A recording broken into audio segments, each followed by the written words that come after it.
Vedare tinokuchingamidzai zvekare kune chimwe chirongwa pano paZim Facebook Secrets and Confessions. Tadzoka zvekare nemamwe mamessages. Message yedu yekutanga yakamira sekudai so: hanzi makadii zvenyu mukoma, ndinokumbirawo kuti munge muchindiposterawo nyaya yangu makavikawo chitupa changu. Ndauyawo pano ndiine nyaya iyo yangu yandiinayo. So mukomana inini ndakasangana nevamwe amai muno muSouth Africa. Ivo amai ava vanoitawo zvokushanda kumakitchen.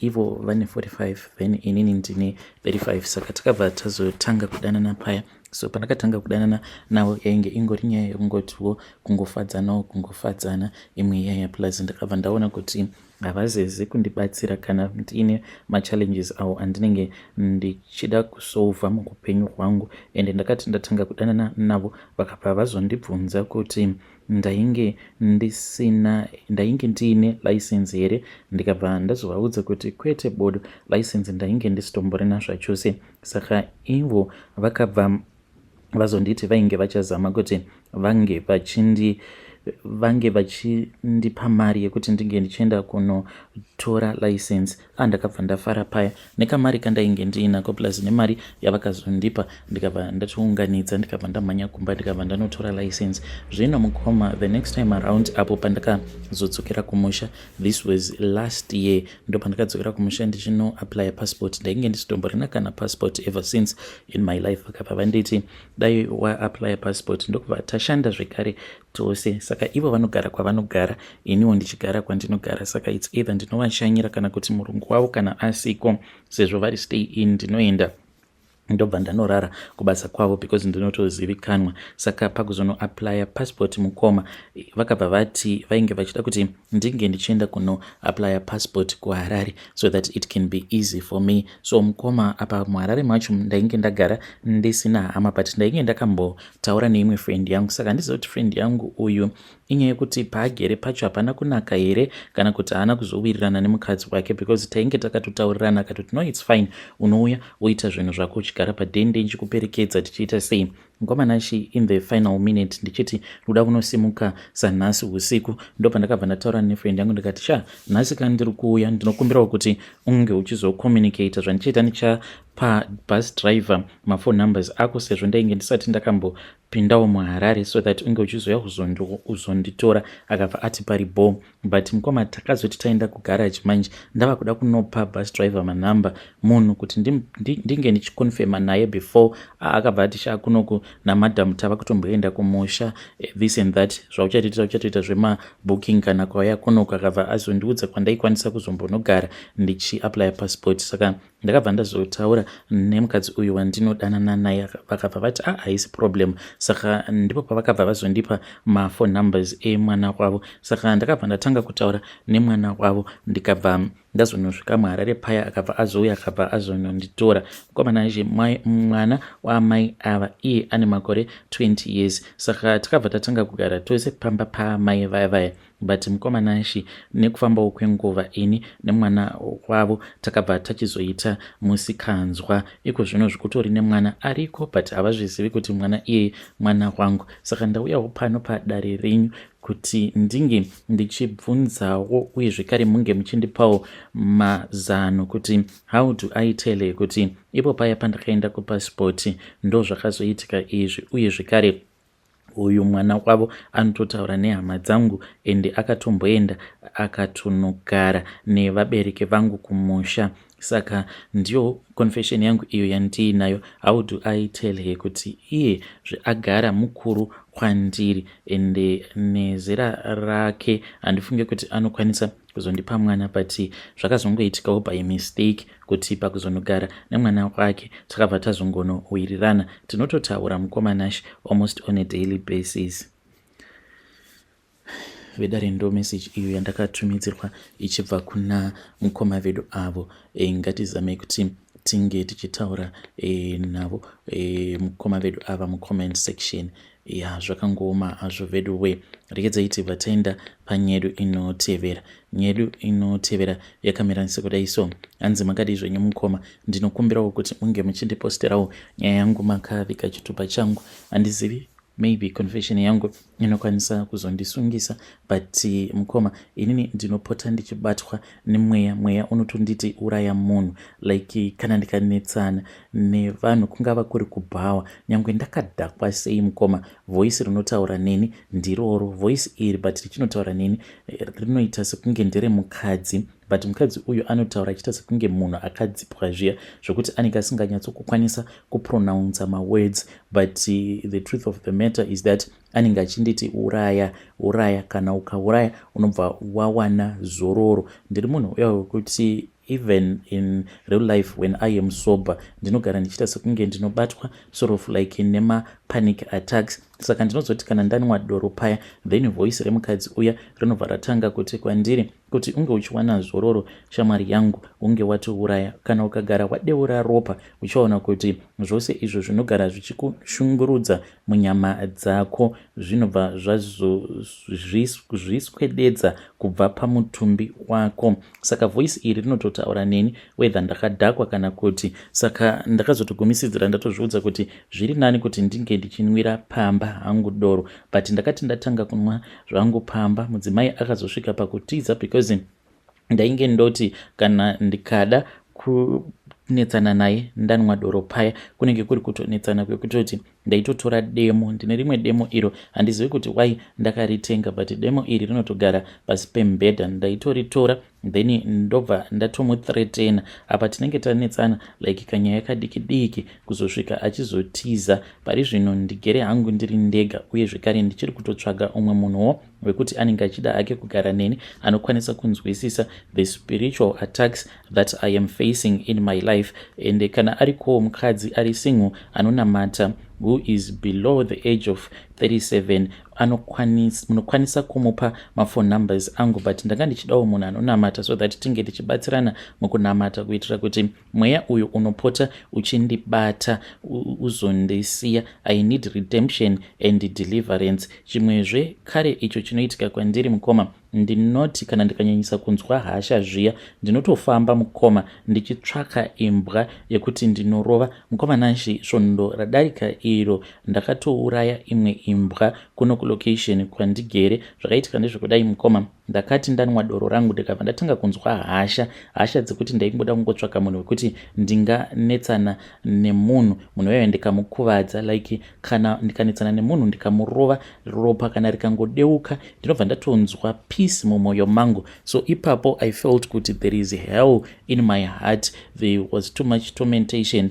in munyama dzangu. Ndikabva ndati ndoita sei? Saka mukuzofamba ndainge ndiine umwe mufesi uyo wandainge ndakambonetsana naye, saka ndainge ndichida kutonomusvikira pamba pake, then ndobva ndati handei tinonwa doro, then mukuzononwa doro ndobva ndachizotanga nyaya yangu so that ndinge ndichizosvika pakumurova. Ndakabva ndasvika zvichinzi nemukadzi wacho ainge abuda, ndikabva ndabhoyekana paya. So pandakazotanga kufamba ndichienda kubhawa ndingangoti it was somewhere kuma past 8 ndichifamba kudaro mukoma, ndo pandakabva ndazviona imwe imbwa yainge yakatozvigarira zvayo mukoma. Ndakabva ndanyahwaira paya, ndikabva ndatora half brick mukoma, ndikabva ndanoitema. Imbwa iyi yakangonochema kahwani ndokubva yatoti zii. Mangwana makuseni ndakazoiona imbwa yaiya yakatofa, but ipapo pandakaitema ikachema kamwe chete ndikatotanga kutoona kutoti yainge yava kutobleeda. Ndikabva ndatonzwa kuti there was so much peace in my heart. Saka ndichiuya pano ndodawo kuti vedare renyu vange vachindibatsira. Ndizvo izvi zviri kuitikawo muupenyu hwangu, uye zvekare handizivi kuti what am I supposed to do to stop it. Please ndibatsireiwo muri yeZimbabwe. Vedare ndo message iyo yandakatumidzirwa ichibva kuna mukoma vedu avo. Ngatizamei kuti tinge tichitaura navo mukoma vedu ava mucomment section. Zvakangoma hazvo vedu, strange things indeed they do happen in this world. Rekidzai tibva taenda panyedu inotevera. Nyedu inotevera yakamira sikudai so. Hanzi makadi zvenyu mukoma, ndinokumbirawo kuti munge muchindiposterawo nyaya yangu makaviga chitupa changu. So ininiwo ndinoitawo zvebold delivery, but mukoma ndine chimwe chinhu icho chandakabva mukudeliver a parcel that I delivered a couple of days ago, zvekuti nanhasi uno handitombonyatsokunzwisisa kuti what the hell was that thing. Saka chinhu ichi chainge chakaputirwa muzi plastic bag reblack. Saka ndakazoti ndichinosvika pamba pemunigerian uya uyo kwacho kwandainge ndanzi ndinge ndichienda nacho chinhu ichocho mukoma akaramba kuchibata. So he opened the gate akabva ati ndainge ndichifanira kuti ndinge ndichiita drive in, so I drove into his house then ndokubva ndapaka paya, but still akaramba kuchibata chinhu chiya. Ndokubva azonditi ainge achazondipa a tip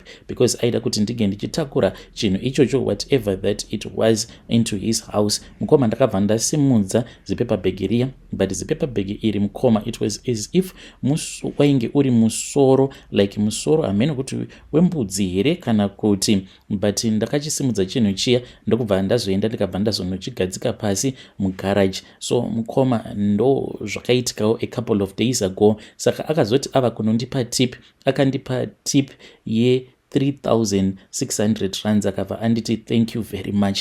Mukoma nanhasi uno mari iyo ndichiri nayo, kana kuishandisa ndinotonzwa ndichitotya kuishandisa mari iyoyo nekuda kwekuti handizivi kuti mari yacho yandakapiwa imari yakachena here, imari yemadrugs here, kana kuti what is that saka the reason as to why ndisiri kukwanisa kushandisa mari iyoyo it is because ndiri kutya kuti zvimwe kuda mari yacho iyoyo ndeyeurombwa.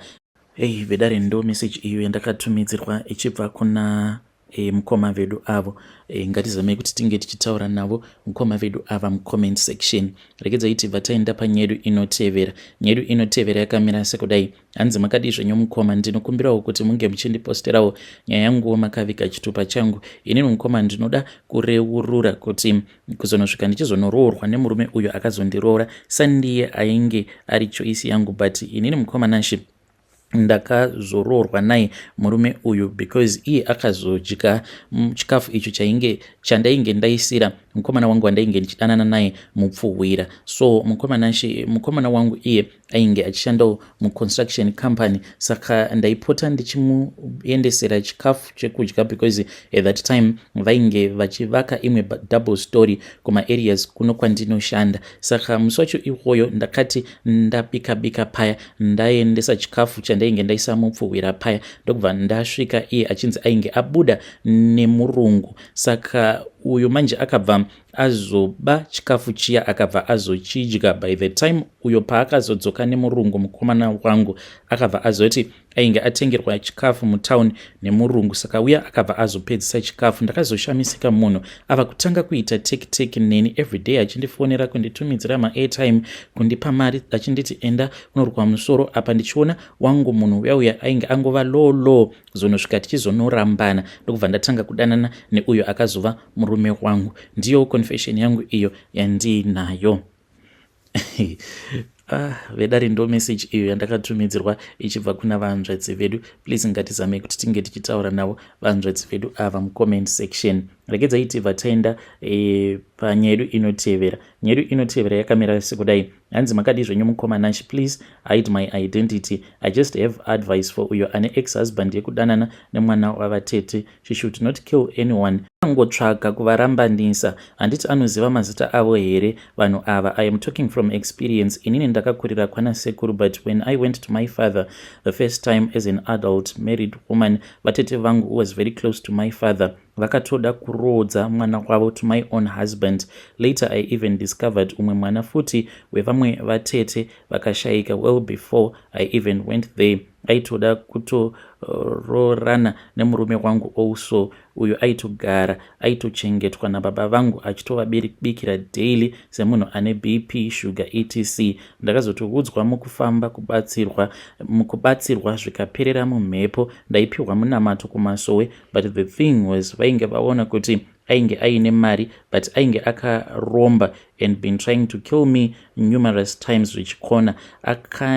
Akandiendera kunondibaya paglass, hanzi ndikatadza kubuda paglass, but then I later discovered tete vainge vakarombawo, vainge vaine zvavo. So vari two vainge vaita maconnection dzemamhepo avo erima vese, vakazoedza kundiuraya vakatadza. So ngasauraya vanhu angovarambanisa, but maybe vari musame spiritual club or vatete vakatomurambanisa ndokugadzira murume wake pachishona paukama. It's like mwana owanikwa nemurume waamai vake iye she is like a mother kumwana wavatete and can be married off to husband yavatete zvaitwa kare zviya.